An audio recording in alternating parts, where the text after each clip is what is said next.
Monday comes early. This chapter closes. A new door opens. This is the second shift.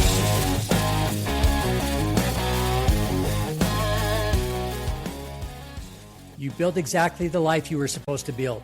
So why does it feel like something's missing? Today's episode is different. No guest. It's just the two of us. Conversation framework that you and I have been developing for people navigating major life transitions. It's called the Second Shift Blueprint. And whether our listeners download it or not, by the end of this episode, I think that folks will have questions that they need to start the most important conversation of their transitions. Yeah, I'm excited. Let's go. So let's start at the beginning, the genesis of this, right? Let's start. So our conversation so far with Second Shift guests have largely been on folks that have navigated this and have answered these questions. They've built something in their first shift, if you will, and they've managed to move to the next chapter, the next season of their life. They've carried that purpose, that intentionality, that value, that success with them without being anchored to the previous identity. And I think that you and I would both agree that is not that's not the common denominator that we see. It's a struggle of how do you get there from here? Yeah, no, I agree. I mean, I think that a lot of people do struggle with that and struggle to kind of identify timing and figuring out how to make it all work. I think our guests have all successfully managed it, but in different ways, right? That not all of them had the same process, and not all of them ended up in the same place. And so I think it's interesting to kind of discuss some things that may still be common amongst them, even though everybody out there, all of our listeners probably have different stories. Yeah, absolutely. And so, you and I have distilled these conversations not only with Second Shift guests, but also with clients in real life scenarios, in real life challenging situations. And we've distilled it down into 5 conversations, and we'll go through them in order and hit the high level. But just for the listeners, sort of understanding, the 5 conversations are really the timeline, the identity, the money, the time, and the support. And the blueprint is designed to, I guess, be the Sherpa, the guide, if you will, for families, for couples. I mean, I think even for individuals to lean into their support system of how to navigate the transition to the second shift and not lose any of that purpose or mission or value as they look forward to the next chapter.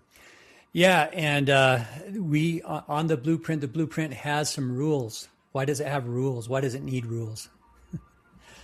I think that you and I, if we continue this conversation, we would realize that guardrails need to be in place, right? We would wander aimlessly, and so the rules are there for everybody's safety, but also to structure things. I think almost from a very pragmatic, non-judgmental, sort of unbiased third party, right? Like these are the guardrails. This is how we establish the environment. This is how we establish everybody getting on the same page and talking through things that matter without kind of wandering off onto paths that are not adjacent to the second shift conversation, or that probably are best handled in a separate conversation, right? We don't want to get into areas where we don't need to be outside of the framework of the second shift blueprint.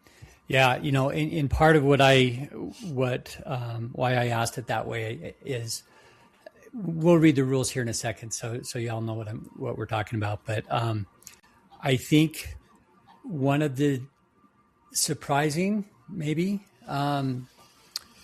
challenges that we see is that lots of people, as they approach transitions in life, haven't had the conversations with the others in their life that are going to be the most impacted. So lots of times we we're thinking in our mind because it's always on our mind. And, if whether it's working our way through a hard shift or, like in a hospital or, whatever the equivalent is in your line of practice, we're constantly thinking, okay, well, second shift is top of mind, but we forget to have that conversation with our spouse or our significant other, and their timeline, their feelings about it may be very different, surprisingly different than yours. And so lots of times as couples get together and start having these conversations, it can become emotional and challenging. And that's not necessarily a bad thing. It just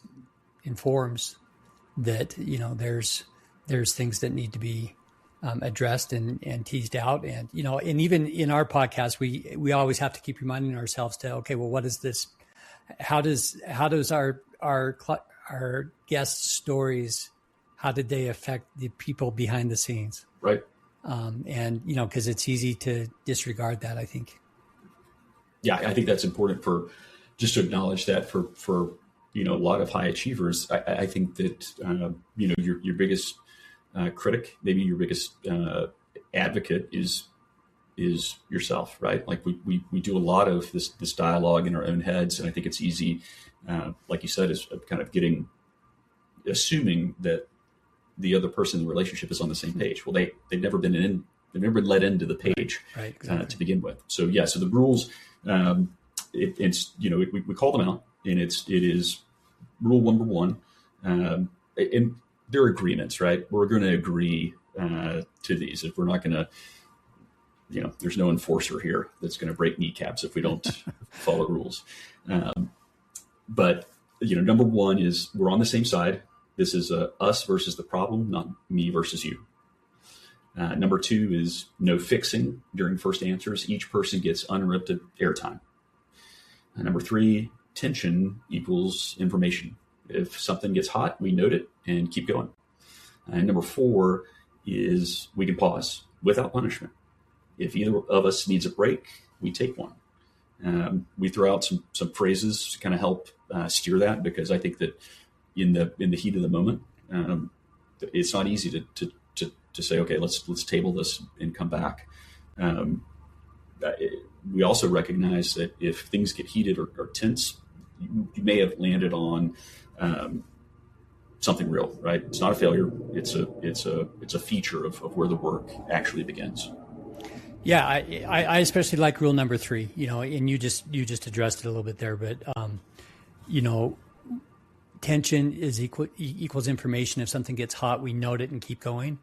It means you don't have to solve all the tension right off the bat. You get through the blueprint, you get through the other questions, which I think may actually resolve some of the tensions that were coming out.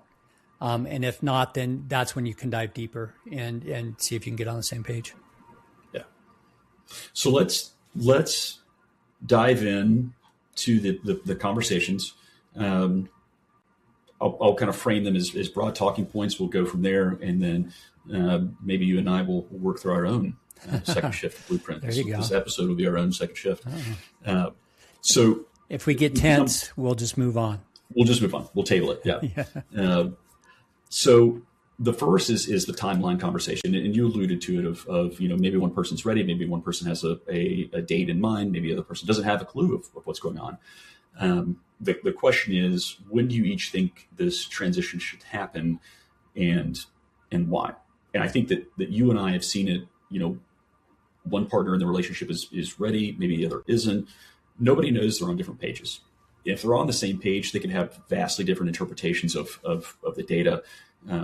Sometimes the conversations happen, sometimes they don't happen or happen badly, right? Half sentences over dinner don't count.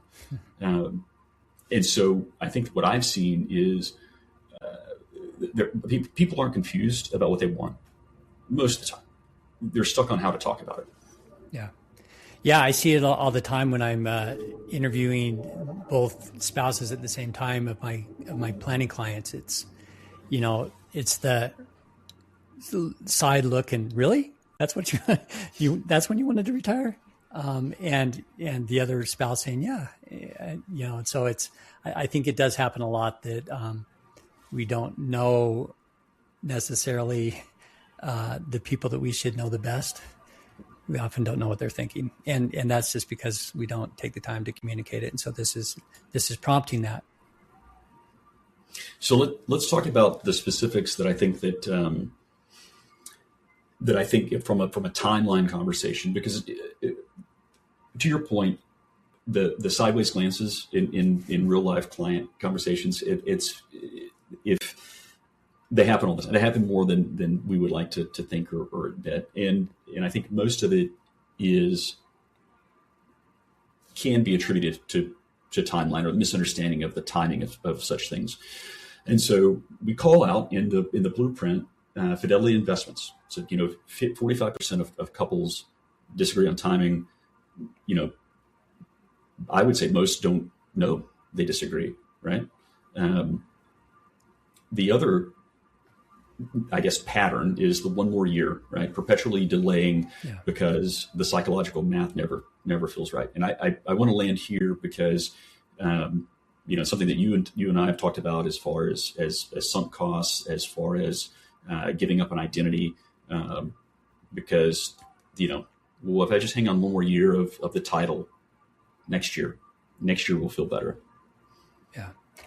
Yeah, no, that happens all the time, and I think that comes from not defining some of the other questions that we have, especially what is actually our goal, and until you can, in fact, I would put all these questions maybe before we even have you dive into each of these questions. You guys or people need to define if they have a mission statement or create a mission statement for their retirement. What is it that, what is it that's the overriding theme that's going to make you find meaning and joy in your retirement?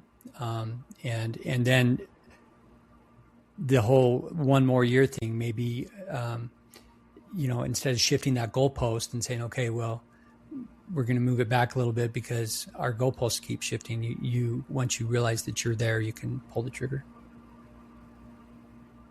I think that's important because, again, back to the guests that we've interviewed, the value alignment and purpose alignment has been seamless. And so, somewhere along the way, intentionally or unintentionally, they have recognized that their second shift is aligned from a values perspective to their first shift, or it solves a value-based problem. That recognizing that they're burning themselves out in the first shift, it's affecting family life, and so kind of reframing, okay, what's actually important to me, and setting that as, to your point, the kind of the mission statement. And so I think that timelines aren't really about readiness.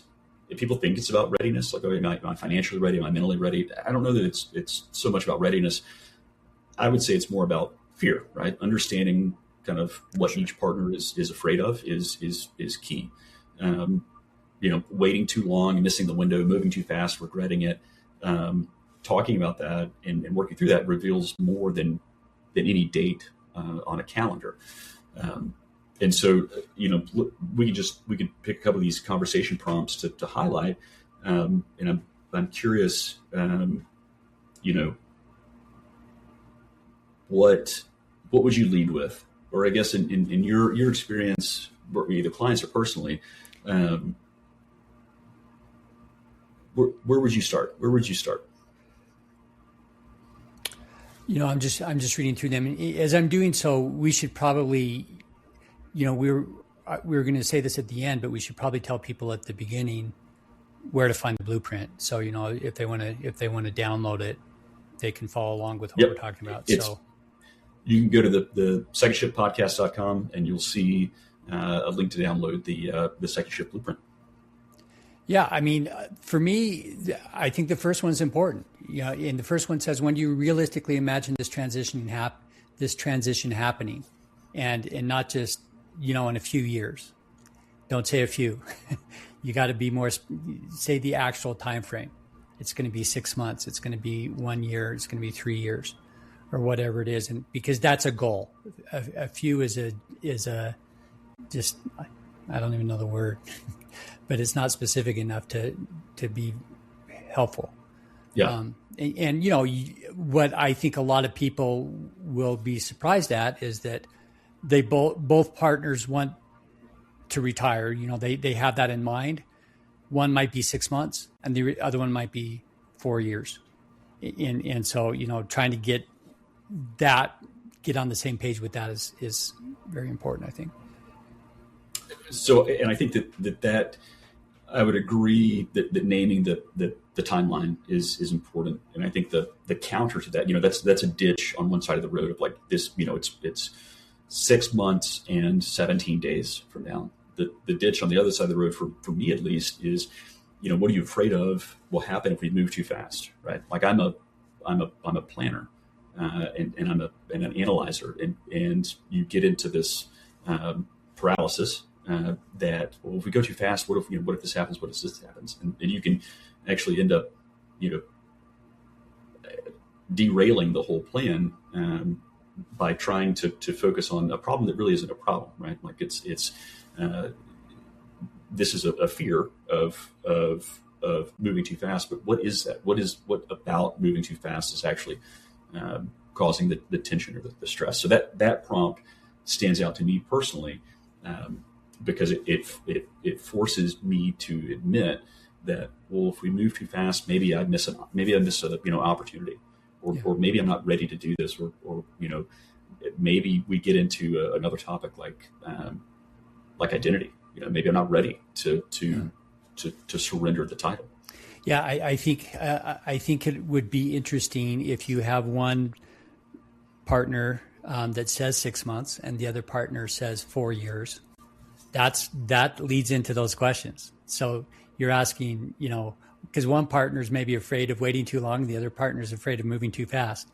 And then you can really dive in and try and explore why that is. And if you can kind of get on the same wavelength. So the whole goal of conversation one is engaging both partners in the relationship of calling to top of mind, for the non-transitioning partner, what changes for you if this transition happens on my preferred timeline? Okay. What would you need to feel ready, even if your timeline is different from mine? So we're acknowledging that timelines may be different. Okay. We're working through those prompts to surface the true, I guess, the root causes of the uncertainty or the trepidation about moving too fast or too slow. And then, we're digging into that and asking the non-transition partner, okay, well, what does your life look like? What does your reality look like if things happen on my timeline as the transitioning partner? And, what can I give you as a transitioning partner for you to feel ready? How can we align on the timeline, given all the information presented? Yeah. And I like on the blueprint that it talks about, ultimately it's not it comes down to not being a single date, but it gives a working window, right? So you have, I think once you compromise between the two partners, you create your window and rather than just, 3 years. Yeah. Maybe it's sometime between 3 and 4 years, something like that. Yeah. And I think that's great, a working window. And then the element that is most frightening to me is the sharing the thing I'm protecting by wanting this timeline, right? Because I think that implicitly we are forced to confront ourselves and maybe surface some selfish kind of desires of, well, this is what I want by this timeline. Okay, well that may be completely misaligned to what your partner needs, or what's actually purposeful or value driven. It may be ego. And I think that for high achievers, that question and writing it down especially carries a lot of weight. There's a lot of load bearing that that question does in that section. Yeah, definitely. All right, let's move on to conversation 2. This is identity. And this is one of the main themes of our podcast is where you're leaving a high impact career, you're not just leaving the job. You're putting a lot of effort, a lot of what's built you over time behind, or it feels that way. And that's why I think a lot of people put it off, because they're not ready for that. So the question is, who are you without this career, and who do you want to become? I like both of that, or both parts of that question is not just what are you leaving behind, but what are you turning into? It's forward looking. It's not just I'm giving something up. You don't want to just think of it that way. What are you gaining by it? Yeah. The insight, I think, is it says it all, right? Transitions are easier when you're running towards something meaningful, not simply escaping something painful. And we've heard that time and time again. It's one thing to pull the ejection handles and just get rid of out of the situation. It's another completely to find the goal, the purpose in the future, and move towards that. That's what's worth exploring. The fact that we've provided some common identity shifts, a builder or entrepreneur shifts towards starting something new. Okay, you retain that element of the identity, but it is, this is your opportunity to, one, align with your partner, or the people involved in this transition, and two, maybe the first part of your first shift, you realize that you have new purpose, big P or little p. You have different values that have changed over time, but you still recognize that intrinsically you're a builder and entrepreneur. So how can you leverage that, maintain that identity without tying it to the previous career or the previous title? Yeah, I think that's a great insight. And on the physician side, you're a healer. Who was it? I think it was Dr. Anderson that talked about that, if I remember right. But you're a healer as a physician. Are there ways that you can be a healer in whatever your next shift is? And the first conversation prompt on here says, what parts of your current career bring you genuine meaning? And usually it's not. Usually that meaning is not necessarily tied to the actual work. In other words, there are ways you can create that same joy and meaning outside of your job or your career. You just have to be creative, and I think that's why a lot of people are afraid of retiring or aren't happy in retirement, is because they feel like they're losing their meaning, and because they haven't planned well to figure out how to carry that forward or replace it with something as meaningful. Yeah, I mean, it's difficult to answer. Who am I now? When for decades you've answered with your title or your specialty, right? Yeah. That's and from a partner perspective, that partner or spouse has had part of their identity tied to the other's title, specialty. Sure. And so their identity again is playing multiple parts here, both from the transitioning partner and the non-transitioning partner.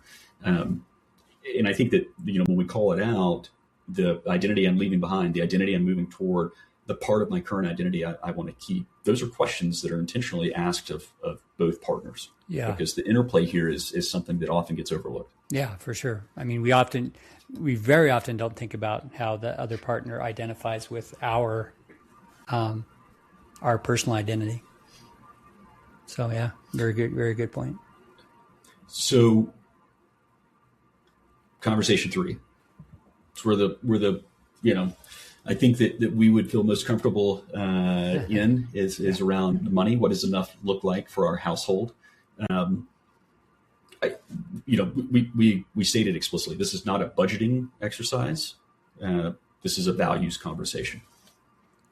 Absolutely. And that's, we've talked about this, and I think we talked about this with the last episode with my brother, Steve, is, true wealth or, however you want to define it or call it, is not just about money. Money is a tool to help you get there, to control your time and to be able to add meaning and value to your life. But you have to define what that is. And, I think a lot of people, when they actually get right down and write it down or verbalize it, they realize that you don't need that much money to accomplish that, to accomplish your values. And, but if money is your value, then you can never have enough. And so you're always moving the goalpost. And yep. So you can't get off the treadmill. And I think that the question that goes deeper than that digs into that, right? That gets the heart. I love this.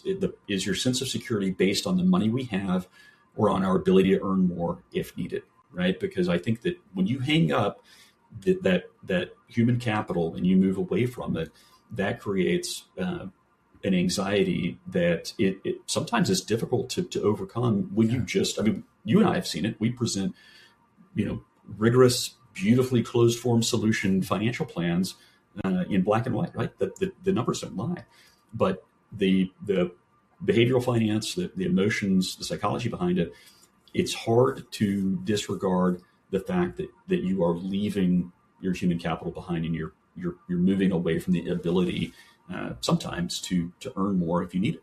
Yeah, no, and that's definitely, and I felt that myself, even as transitioning to financial planning from being a physician. The easy button is just work more shifts, as an ER physician anyway. So if there's any kind of financial stress, you just work more shifts and you earn more money. When that's no longer there, I think a lot of people approach retirement with that anxiety of what if something catastrophic happens and I can't overcome it by just working more shifts. And even when the financial plan, the Monte Carlo analysis is 100%, and they have plenty of money and there's really almost zero chance that things are going to go bad, it's still difficult for some. Yeah. And I think, from just to see these conversations, and I go back to kind of what your brother mentioned, because, this is, your brother had, he jumped headfirst into a specialty that was far from what he was working in, right? He taught himself SEO, he taught himself more, he's making a bet on television ads. But he mentioned that, he went through the rigor of a financial plan, is even sticking to it, right? Like this is an ongoing thing. And so, when we initially see this conversation, it's with real information that couples should have, right? Do we know our actual annual household spend? The real number, right? Again, we're not budgeting. Do you understand the cash flow situation?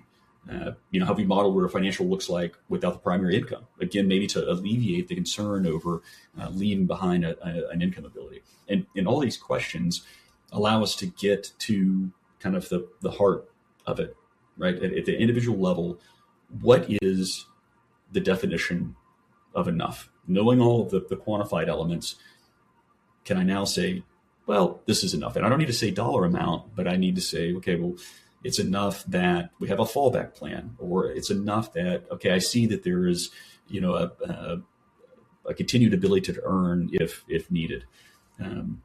Yeah, we continue to dig down. I think that's what a lot of people, especially when they're presented a financial plan or a retirement plan, forget is the flexibility that's still built into the plan. Because we give them a snapshot in time,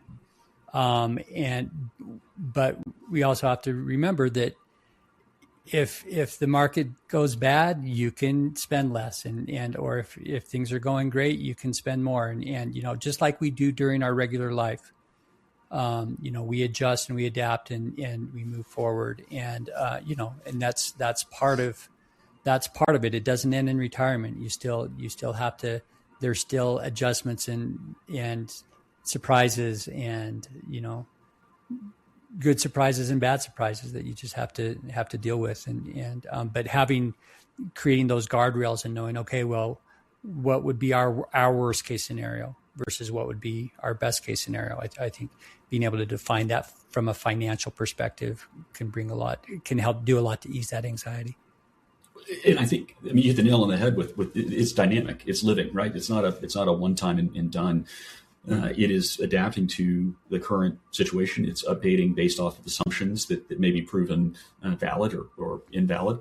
And it allows, the snapshot that's initially given, I think can allow you to answer the question, well, maybe what is the financial milestone that would make me feel ready? What does that look like? The financial plan may answer that, but leaving it there, your point is spot on. Like you have to deal with the good and bad in retirement, just as you did deal with the good and bad in your working years. Yeah, absolutely.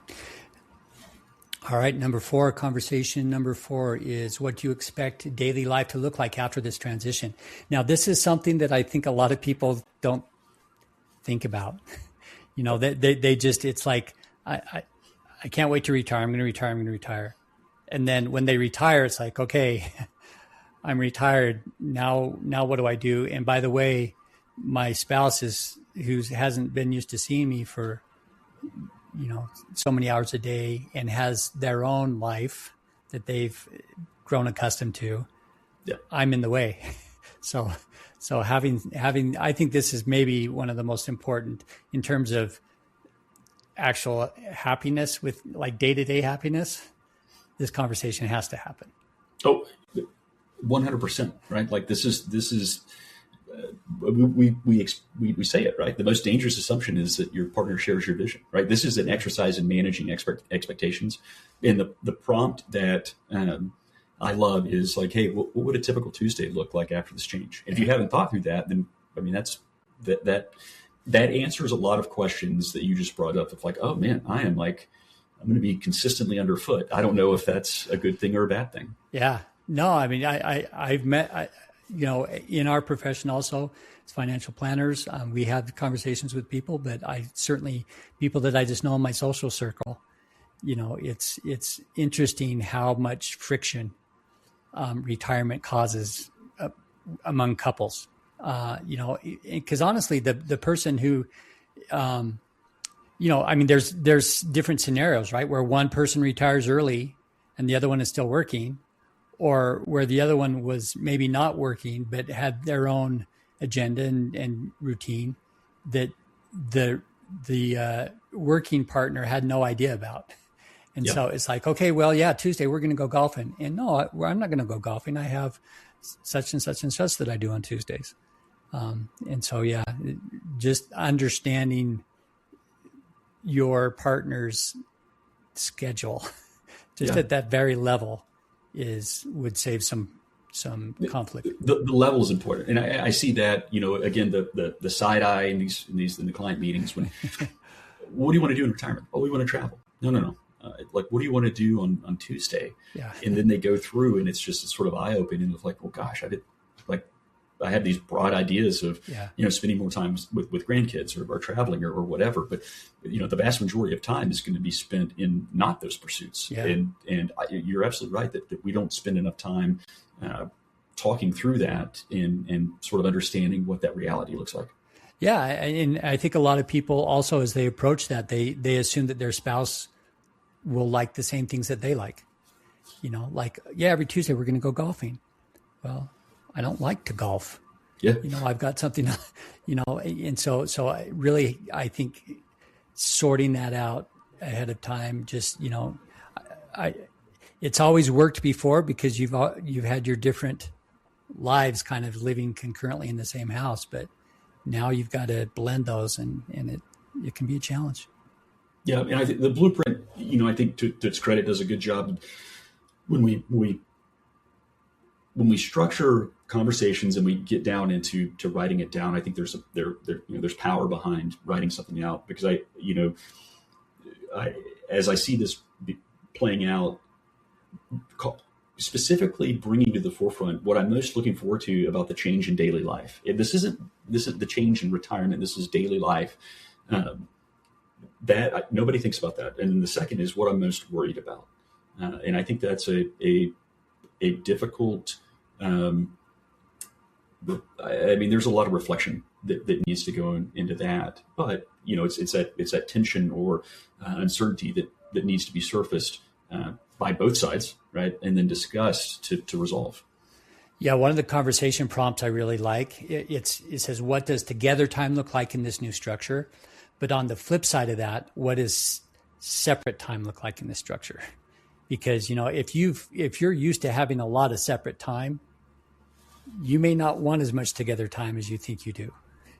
And you have to protect that individual separate time, maybe just as much as the together time. And be sure that, both of those components of your daily life are working for each of you. And the other prompt says, what do you imagine I'll be doing while you're pursuing this? And have you asked me what I imagine? Yeah. So don't assume. Don't assume. That's right.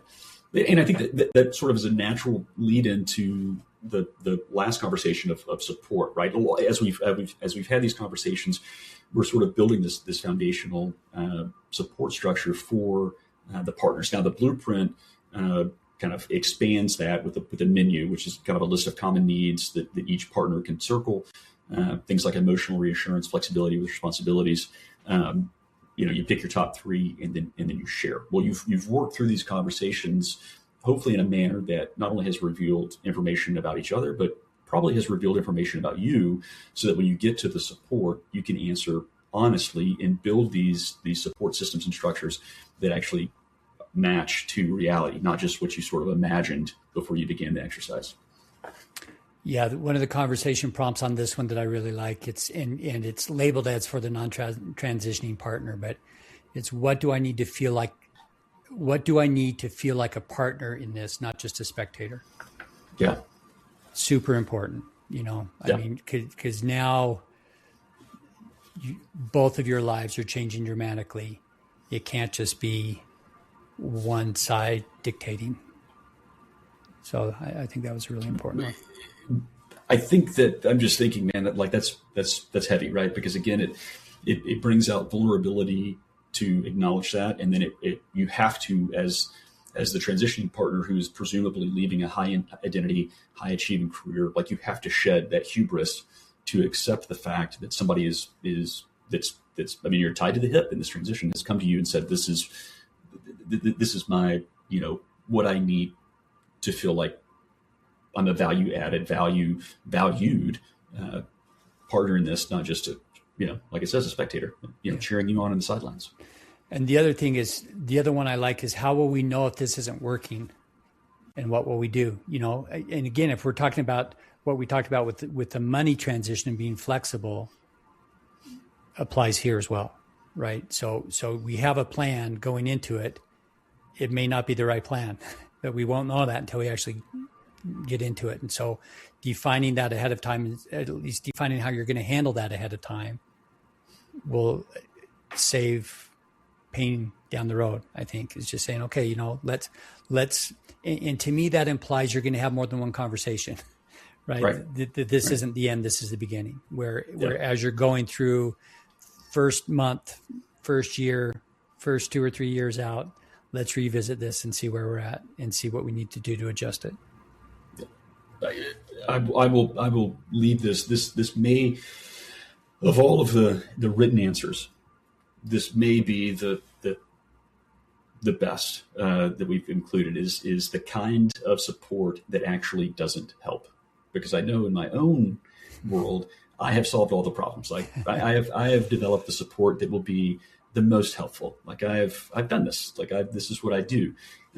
But allowing that, especially the non-transitioning partner, to call that out, and the transitioning partner to say, like, gosh, maybe I've never felt like I've needed support. I've just sort of solved it on my own, or maybe I never,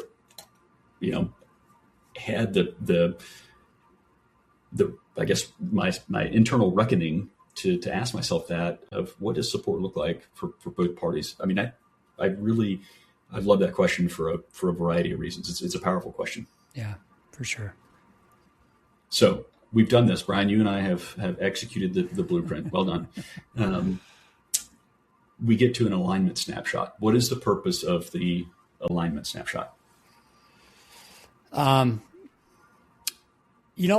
think the main thing is once you have these conversations, that the first thing that we talk about is when's the next conversation. So again, that underlines the fact that this is the start of conversations, not the end. And so I think sometimes you have to start the conversations and then go off on your own and think about the answers and then come back again. And I think that's really what the alignment is all about is, let's pose some of these questions. Let's think about it. And then let's come back and see if we can become aligned now that we understand each other's kind of, personal experience or approach to this. Let's see if we can bring it together. Yeah, the snapshot isn't a test, right? That's why we called it a snapshot. It shows you where you're aligned, where you're not, so you can stop guessing, start talking, and have the next conversation. Yep. All right. Should we talk about the optional second shift strategy call? Yeah, absolutely. You want to introduce that? Yeah. So just to recap, everything we've talked about today is in a free guide, right? It's our second shift blueprint. It's got all 5 conversations, the prompts, the alignment snapshot, and some tools that we didn't have time to cover. You can download it at secondshiftpodcast.com. It's freely available. You'll see the link, click on it, and it's yours. It's a PDF. It's designed to be done with you and your partner in 1 or 2 sessions. And if you feel like you need further help, we are here available as well. So you can actually schedule a strategy call with us, and we can just kind of review some of the things and that you have come up with, and give our 2 cents about where would be a good direction that might help you to move forward from there.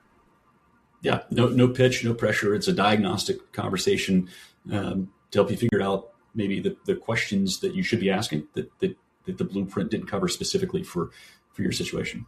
I think the biggest takeaway is that the blueprint, it won't give you the answers, right? But it'll give you the questions, and sometimes that's really all you need to get unstuck and move forward. Absolutely. I hope you find it useful. I hope you give us feedback on it. If there's things that we left out, we'd love to know it. And, we can adapt this document as well. We really want it to be helpful and useful and meaningful for those people who are going through this transition, because it's not easy, and everybody they're starting from a different spot and have different situations that they have to address. And so anyway, hopefully it's a useful tool for you. All right. Well, thanks again for listening. We hope you're finding the content of this podcast to be helpful as you contemplate your own second shifts. Please remember to like this episode, subscribe to the channel, and tell your friends about us. We'll see you next time. The work you did mattered, and you're not done. Welcome to What's Next.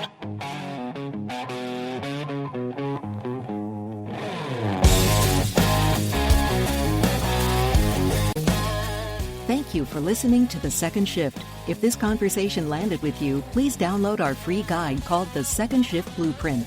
5 questions you and your partner should discuss before any major transition. Get it at secondshiftpodcast.com. That's number 2 ndshiftpodcast.com. And if you're approaching a transition and want to talk through the financial strategy, we offer a complimentary 30-minute second shift audit. Details are at secondshiftpodcast.com/audit.